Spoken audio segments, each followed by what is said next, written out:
시청자 여러분 안녕하십니까? 뉴스온 시작합니다.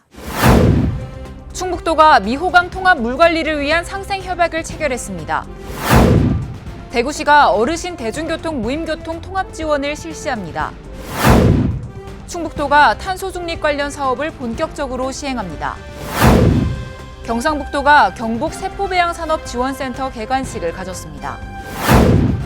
제주도와 하이난성이 평화와 번영을 위한 제주포럼에서 공동학술대회를 진행합니다. 한덕수 국무총리가 야당 주도로 국회를 통과한 양곡관리법 개정에 대해 쌀 초과 공급을 부추길 것이라며 윤석열 대통령에게 거부권 행사를 건의하기로 했습니다. 법 통과를 주도한 민주당은 터무니없는 주장이라고 반발했습니다.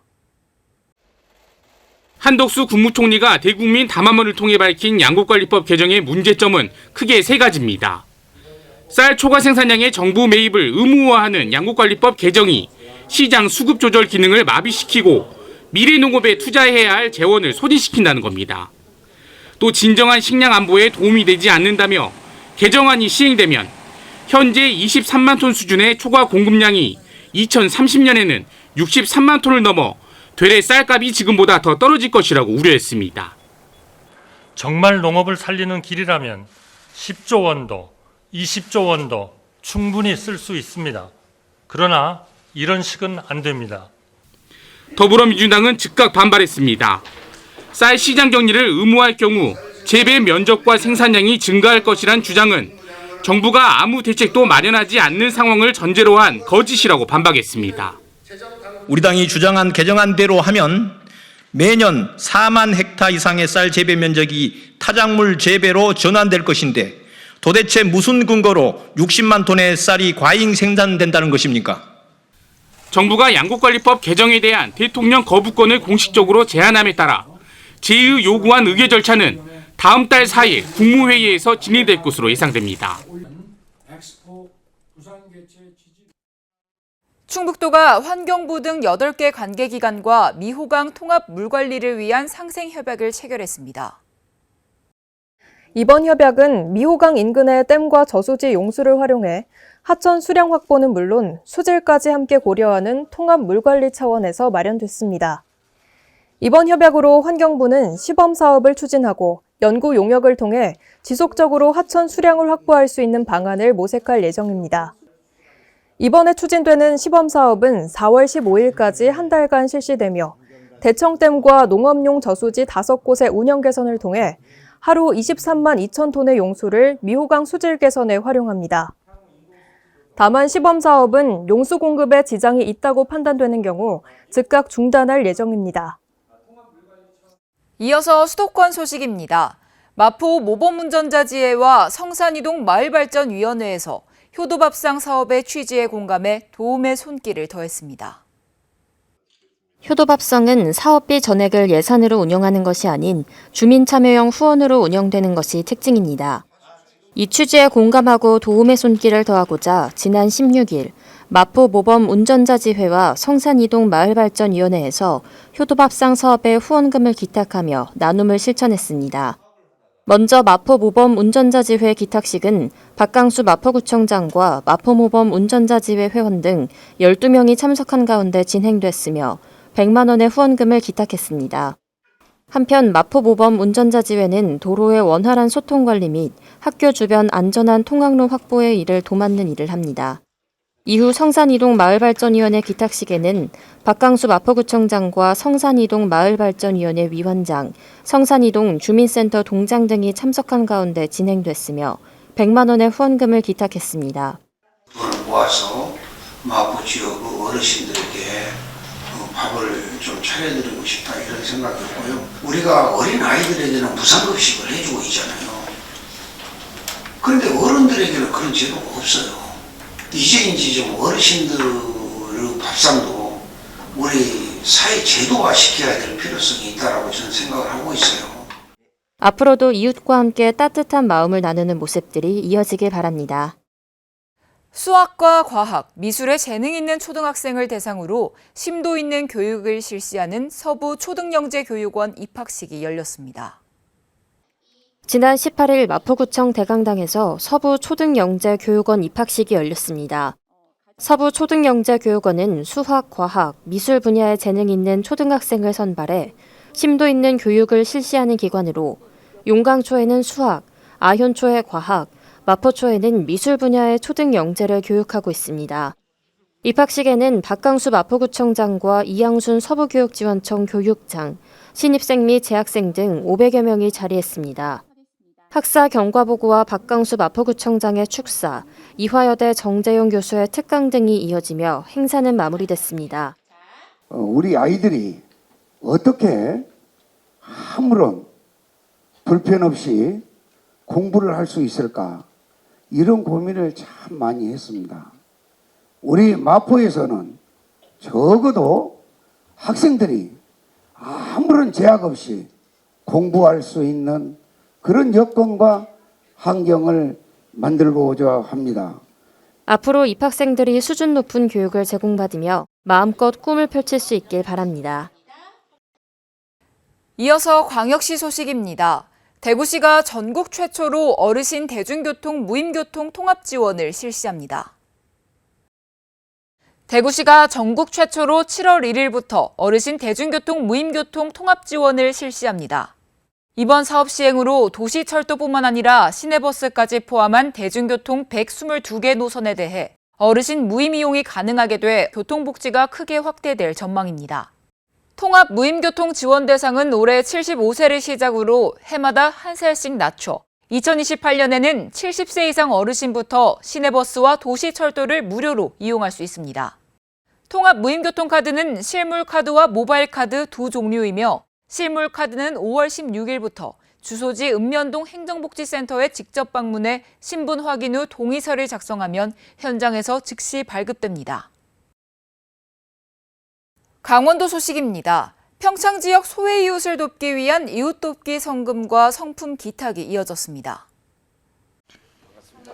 평창 미소닭강정은 다문화 이주 여성 하사타니 유키 씨가 운영하는 닭강정 가게로 평창군 홍보대사 이원일 셰프가 재능 기부로 메뉴 레시피 솔루션 제공 및 인테리어 등을 컨설팅했습니다. 하사타니 유키 대표는 도움에 감사하는 마음으로 2021년 4월 300만 원, 2022년 7월 100만 원의 장학금을 평창군에 기탁했습니다.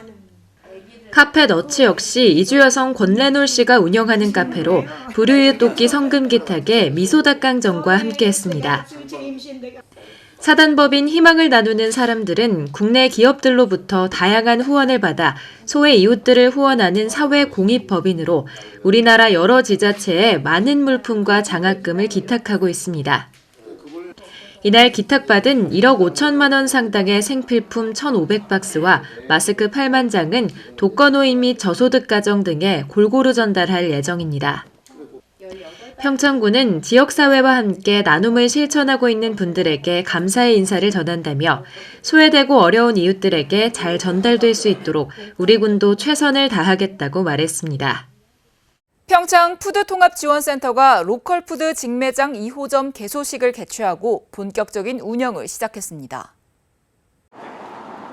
대단법인에서 직영하는 로컬푸드 직매장 2호점은 대관령 면사무소 앞 251제곱미터의 규모로 기존 농특산물 전시 판매장을 리모델링하여 재탄생했습니다. 평창군에서 생산한 농특산물과 강원도 6차 산업 인증 제품, 로컬 주스 등 신선하고 질 좋은 농특산물을 합리적인 가격으로 판매할 예정입니다.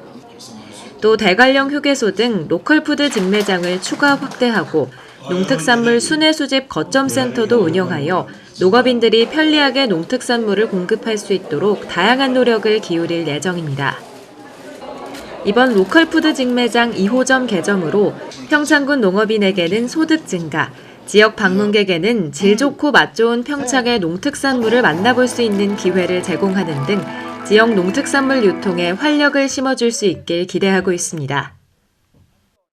횡성군 서원면 옥계리에 국내외 야생화를 활용한 식물박물관이 조성됩니다. 횡성군과 원주 허브팜은 3월 21일 군청 소회의실에서 식물박물관 투자 실시 협약을 체결했습니다. 허브팜은 서원면 옥계리 일원 52,800제곱미터에 앞으로 5년간 200억 원을 투입해 식물박물관을 만들 계획입니다. 2008년 강원도 최초의 식물박물관으로 문을 연 원주 허브팜은 천여 종의 야생화와 습지가 있는 정원을 갖춰 연간 2만여 명이 찾는 명소입니다.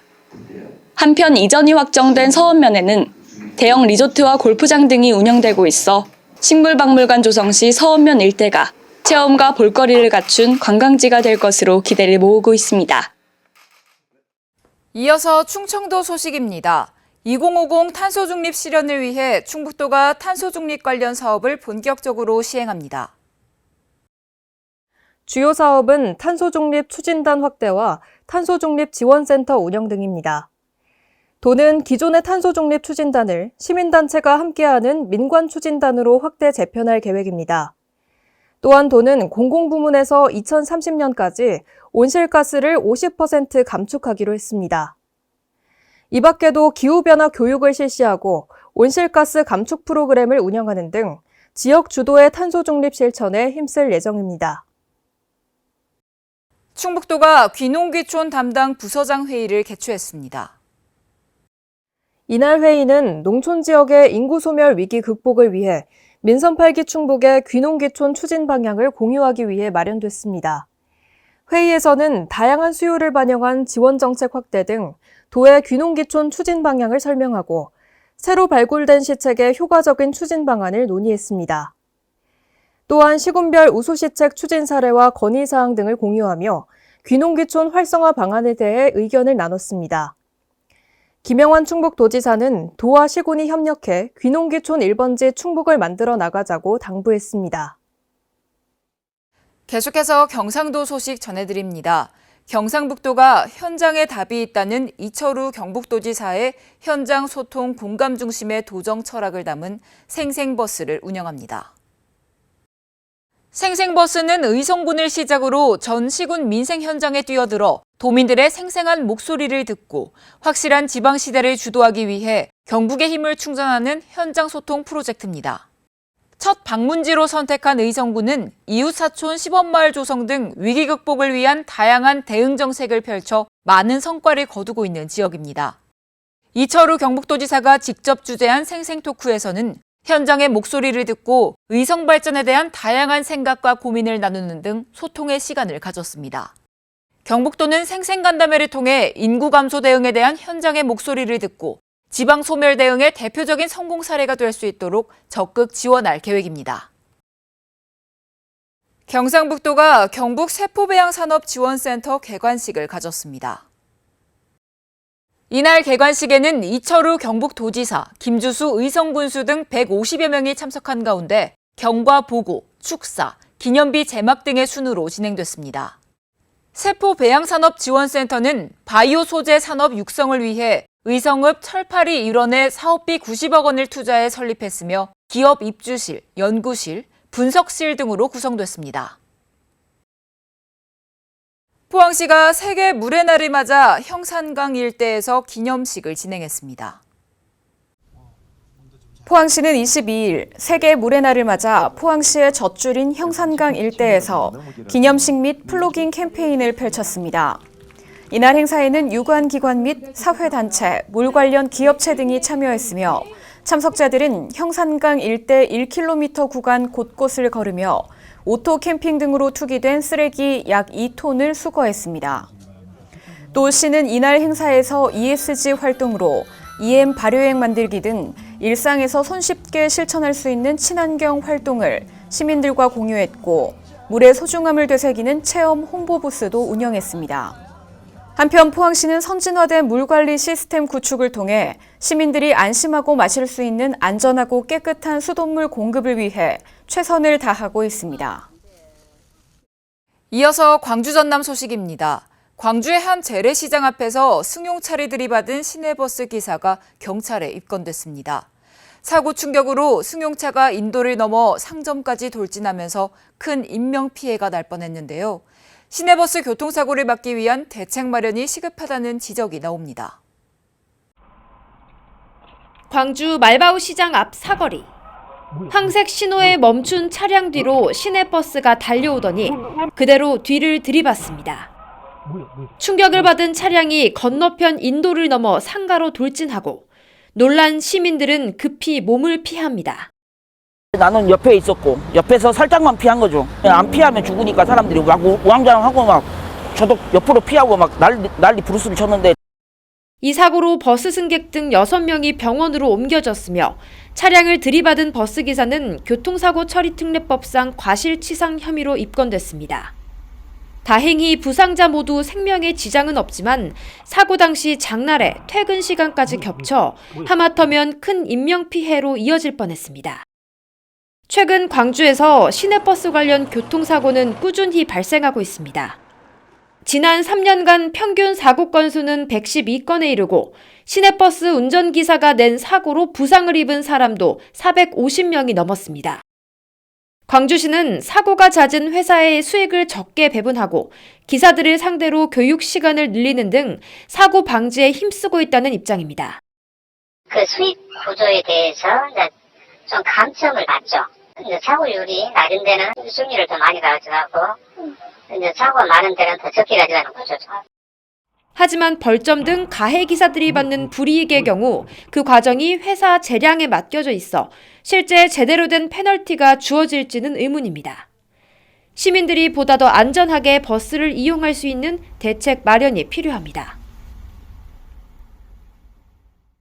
전남 한평군 시민단체가 광주 군공항 이전 조건으로 광주광역시로의 행정 편입을 요구했습니다. 오는 7월 대구로 편입되는 경북 군위의 사례를 그대로 가져온 건데 광주시와 전남도는 민감한 사안인 만큼 말을 아끼고 있습니다. 광주 군공항 예비 이전 후보지 가운데 군공항 유치에 가장 적극적인 한평군. 올 들어 한평에서만 5차례 군공항 이전 설명회가 열렸는데 횟수가 거듭될수록 국민들의 관심과 요구사항도 구체화되고 있습니다. 가장 주목받는 건 광주시로의 행정 편입입니다. 서로 상생할 수 있는 것들이 많기 때문에 저희들이 군공항 유치한다 하면 광주시는 통합을 반대할 이유가 없습니다. 오는 7월 대구시로 편입되는 경북 군위군의 사례를 그대로 가져온 겁니다.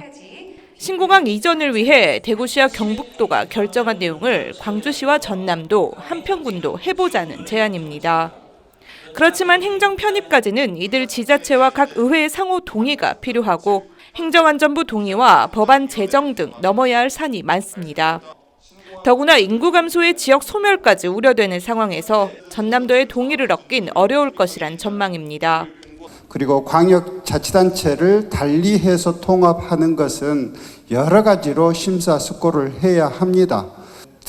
중앙정부 그리고 전라남도 광주광역시 우리 군 입장들을 각각 살펴야 되고요. 이미 국토부 계획에 따라 무안국제공항으로의 병합이 예정된 광주 민간공항 유치 또한 쉽지 않아 보입니다. 김현록 전남지사는 무안공항 활성화를 위해 무안공항과 연계한 광주 군공항 이전의 필요성을 강조하기도 했습니다. 사실상 유치 의향서 제출 전까지는 어떤 요구사항도 장담받을 수 없는 상황인지라 이전을 반대하는 움직임도 조금씩 나오고 있습니다. 광주의 공항도 인구가 밀접해 있는 지역을 피하기 위해서 도외지로 빠져나가려고 하는 것인데 집에 계신 아이들, 다른 지역에 살고 있는 자제분들 내지는 모시는 부모님이 계시다면은 전투공항 옆에서 살려고 하실 거냐고요. 국가보훈처가 한국전쟁 참전국가 학교들과 우리나라 학교의 교류를 지원하겠다고 발표했는데요. 어찌 된 일인지 광주 전남에서는 보훈처의 지원을 신청한 학교가 단 한 곳도 없었습니다. 특히 광주시 교육청은 아예 안내조차 하지 않았습니다. 지난 27일 국가보훈처가 선정한 UN 참전국 글로벌 아카데미 참가 학교 명단입니다. 6.25 전쟁을 통해 맺어진 UN 참전국과의 인연을 미래 세대로 이어나갈 수 있도록 참전국 학교와의 교류를 지원하는 사업으로 경기와 부산 등 전국 각지에 있는 22개 학교가 선정됐습니다. 해당 학교들에겐 온라인 화상 공동 수업, 상호 방문 교류 수업 등을 위해 활동비 1,500만 원이 지원될 예정입니다. 그런데 애초에 광주에서는 지원을 신청한 학교가 한 곳도 없었던 것으로 확인됐습니다. 광주교육청 담당자는 지원 자격에 해당하는 학교가 없을 것 같아 안내하지 않았다고 해명했습니다. 보훈처가 코로나19 상황을 감안해 방문 교류 실적은 최대 5년까지 인정하겠다고 했지만 이를 제대로 살피지 않았던 겁니다. 국제교류가 있는 초, 중, 고등학교였는데요. 20년하고 22년 사이가 좀 코로나가 많이 지금 급성을 부르잖아요. 코로나로 인해서 저희가 지원 자격을 충족하는 학교가 없을 것으로 자체 판단해요. 한편 전남에서도 신청 학교가 한 곳도 없었는데 전남교육청은 일선 학교에 보훈처 공문을 전달했지만 학교 측에서 신청하지 않았다고 밝혔습니다. 여수시 해역 가두리 양식장에서 발생한 양식어류 집단 폐사 원인이 저수온으로 판명됨에 따라 여수시가 본격적인 피해 복구에 나섰습니다. 지금까지 돌산읍과 남면, 화정면, 월호동에서 345만여 마리가 피해를 입은 것으로 신고됐습니다. 여수시는 정확한 피해 현황을 신속 정확하게 파악해 어업인 피해 최소화에 최선을 다할 방침입니다. 이어서 특별자치도 소식입니다. 한국과 중국을 대표하는 국제관광지인 제주도와 하이난성이 제18회 평화와 번영을 위한 제주 포럼에서 공동 학술대회를 개최합니다. 오영훈 제주특별자치도지사는 펑페이 하이난성 서기와 만나 두 지역의 상생발전과 우호교류 협력을 강화하기 위한 논의를 진행했습니다. 하이난성은 중국에서 유일한 제주의 자매도시이자 대중국 외교의 출발점이 됐던 지역으로 지난 1995년부터 28년째 교류 인연을 맺고 있습니다. 오영훈 지사는 하이난성의 하이난 자유무역항법 개정은 구체적인 비전을 수립하는 좋은 계기라고 설명했습니다. 특히 제주에서 열리는 제18회 제주 포럼에서 공동학술대회나 토론회를 통해 양 지역의 특별한 제도와 발전 성과 등을 공유하자고 제안했습니다. 제주 제2공항 기본계획에 대한 제주도민들의 다양한 의견을 청취하는 제주 제2공항 1차 도민경청회가 열렸습니다. 2015년 11월 국토교통부가 제2공항 추진계획을 발표한 이후 8년 만에 찬반 양측이 함께 모여 의견을 수렴하는 자리가 마련됐습니다. 성산 국민체육센터에서 열린 첫 도민경청회에는 도민 500여 명이 참석해 의견을 나눴습니다. 이번 도민경청회는 제주 제2공항 기본계획 용역에 참여한 정기면 포스코 ENC 이사의 제주 제2공항 기본계획 발표로 시작됐습니다. 이어 찬반 측 대표자의 제주 제2공항 건설에 대한 입장 발표에 이어 찬반 의견도 공유했습니다. 한편 제주도는 국토교통부와 협의해 4월 중 2차례 더 도민경청회를 개최할 예정입니다. 4월 1일 오전 10시부터 10일 정오까지 여의서로 벚꽃길 교통이 통제됩니다. 통제 구간은 서강대교 남단에서 여의이교 북단까지 1.7km 구간인데요. 여의서로 일대에서는 4년 만에 영등포 여의도 봄꽃축제도 개최됩니다. 참고하시기 바랍니다. 뉴스 마칩니다. 시청해주신 여러분 고맙습니다.